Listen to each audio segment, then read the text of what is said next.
Alexis m'a dit que ça c'était un verre normal. un verre normal, mais bon, un verre normal bien grand quand même.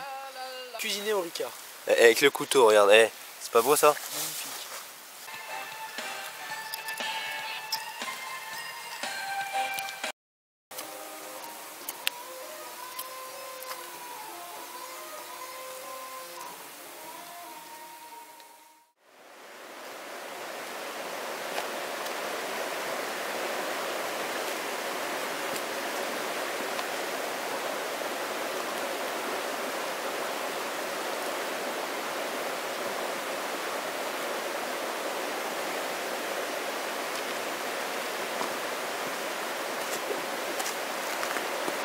Bon bah j'ai passé une bonne nuit, on s'est couché vers 1h du mat et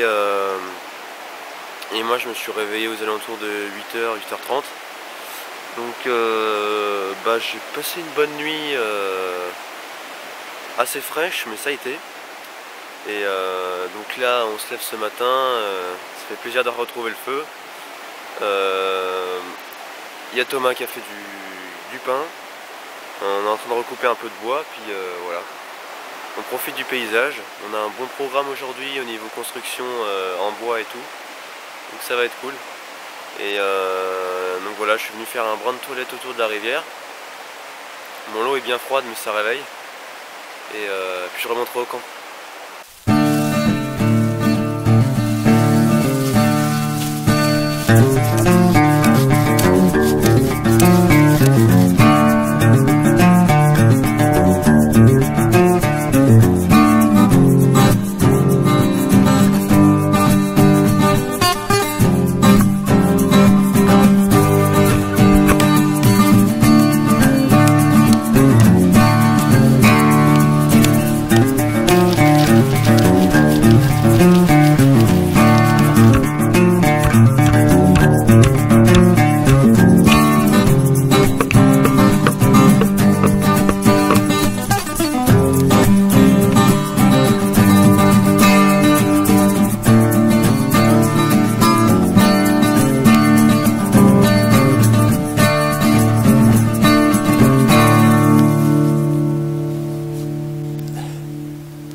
Donc voilà un peu l'allure du camp. Donc ici, Mathieu a fait une table.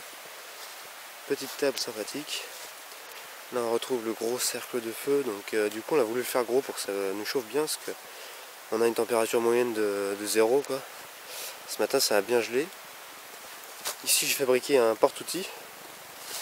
Voilà. Ici on a le tarp du coutelier, Thomas.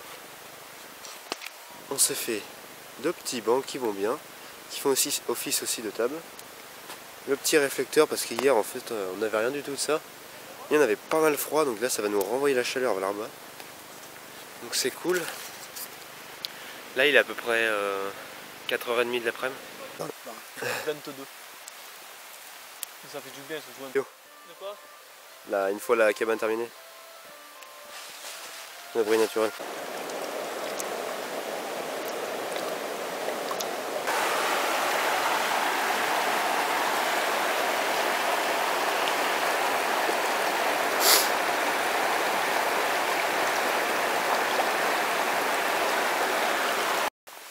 Et action.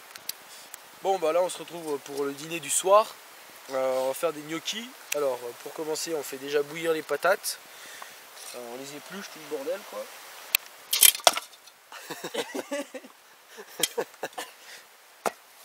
Et aucun accident. Après on en fait de la purée.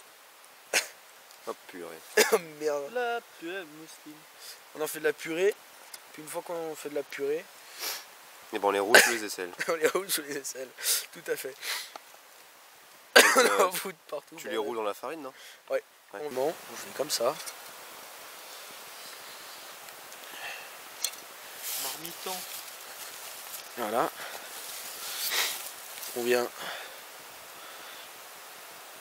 avec notre farine autour. Ouais t'en roules juste pour plus que ça colle quoi. Voilà. En fait, après il y a différentes méthodes. Ma grand-mère mère elle fait avec un œuf, elle rajoute un œuf. Ouais.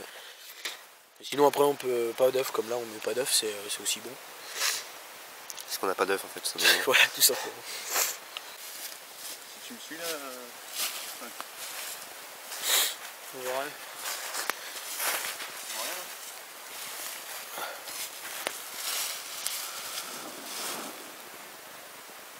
Mets-toi plus loin. Ça là. Ouais, là-bas dans les arbres, ça va faire classe à mon avis. Hein, dans les arbres là-bas. Ouais.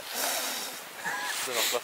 Avec le Ricard, ça marche mieux. Les arbres, je sais pas où il y a des arbres.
Cette nuit enneigeuse. Bien, un peu fraîche, mais moins que l'autre déjà. J'ai toujours faux aux pieds, gros souci. Non, sinon ça va, bien dormi, pas trop froid au dos comme l'année dernière, parce que j'ai mis le tarp en dessous pour éviter que l'humidité remonte. On a dormi là en fait.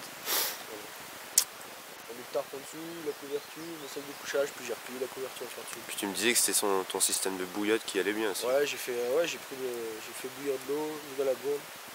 Ça a duré jusqu'à 5 h du matin. Vraiment bien dormi. Salut, moi c'est Mathieu, je viens du sud. On peut m'appeler aussi Tonton Pastis. Mais moi cette nuit a été superbe, je me suis réveillé 2-3 fois mais ça va. J'ai fait le même système que Thomas avec la bouillotte. J'ai mis de l'eau bien chaude dans une bouteille de Ricard. Au pied, parfait. Ça tient bien la chaleur et ça chauffe bien. Ça fait vraiment un cocon avec le duvet. C'est vraiment agréable et ça dure assez longtemps. Voilà. Bon, après moi j'ai dormi, c'était pas très bushcraft mais au moins j'étais au sec, dans la tente et sous le tarp. Bon salut, bah moi j'ai passé une agréable nuit. Un peu froid à la fin parce que il a neigé et du coup c'est passé à travers l'abri naturel parce que j'ai dormi là-dedans. Non, sinon le sac de couchage allait bien et tout. Ce matin je me réveille, je rallume le feu. C'était cool. On est parti pour le 3e jour. Voilà. Bon du coup voilà un peu comme se présente mon couchage. En fait je me suis mis une couverture de survie réutilisable au sol pour m'isoler du froid venant du sol. Ensuite au-dessus j'ai mis mon tapis de sol et voilà, ça amortit bien, ça fait du coup on a pas mal au dos. Ici je me suis rajouté une petite couverture en polaire. Et ensuite en fait j'ai roulé mon sac de couchage moins 5 degrés là dans la couverture en laine. Et j'ai vraiment pas eu froid avec cette technique là. Bon alors le petit ressenti entre les deux scies, la scie arc et la scie, on peut appeler ça comment, la scie commando quoi. Ouais, c'est une scie chaîne, hein, comme une chaîne de tronçonneuse mais modifiée quoi. Voilà. Donc lui ça fait un peu plus longtemps qu'il teste que moi donc vas-y donne ton ressenti. Bah mon ressenti, déjà en fait c'est vachement léger niveau encombrement et légèreté. Je pense qu'on est un peu kiff entre la scie, ouais. La lame de scie puis la scie chaîne. Au niveau du prix on est pareil aussi. À peu près pareil, ouais. Une dizaine d'euros pas plus. Par contre l'avantage c'est que là-dessus on peut avoir un entretien durable qui va nous durer vachement longtemps que sur la scie arc. Une fois qu'elle coupe plus, c'est fini quoi. Voilà. Après ça c'est un peu plus long. Enfin ça dépend du bois. Quand le bois il est bien tendre, ça rentre facilement. Voilà. Il arrive vite à des sections assez intéressantes. Déjà on peut faire des bonnes sections, on peut déjà arriver sur du gros comme ça. Donc on peut faire aussi avec ça, hein, parce que là l'arc du coup, Ouais, comme c'est pas une scie cadre, il n'y a pas le... Après tu peux remonter ton arc, hein, tu peux en plus, changer ouais, l'arc. et la lame on peut l'acheter plus grande, là c'est la plus petite. Voilà. Donc ouais. Après il faut faire un peu attention, pas que ça fasse des nœuds avec ça, c'est un peu chiant. Ouais, c'est vrai que des fois ça a Ça tendance fait à des faire des nœuds. Là-dessus on n'a pas de problème. Bon ça met quoi, 5 minutes pas plus si on trouve le bâton assez rapidement. Ouais, c'est ça. Ouais. Pour faire la scie, donc bon, on sort la scie du sac et Voilà. on positionne tout. Et ouais, moi je pense que ça se vaut quoi. Ouais, ça se vaut. Après, c'est une pratique à avoir, c'est un ressenti. En gain de place, en fait, on cherche beaucoup à avoir la légèreté de la place. Voilà, ça rentre dans une poche. Quoi. C'est ça. Concrètement, ça rentre dans la poche. Quoi. Voilà, c'est aussi rapide que. C'est aussi grand qu'un téléphone. C'est sûr. Donc voilà un peu pour les ressentis de ces deux scies. Après, c'est personnel et à vous de choisir ce qui vous fera plaisir et avec quoi vous désirez couper du bois.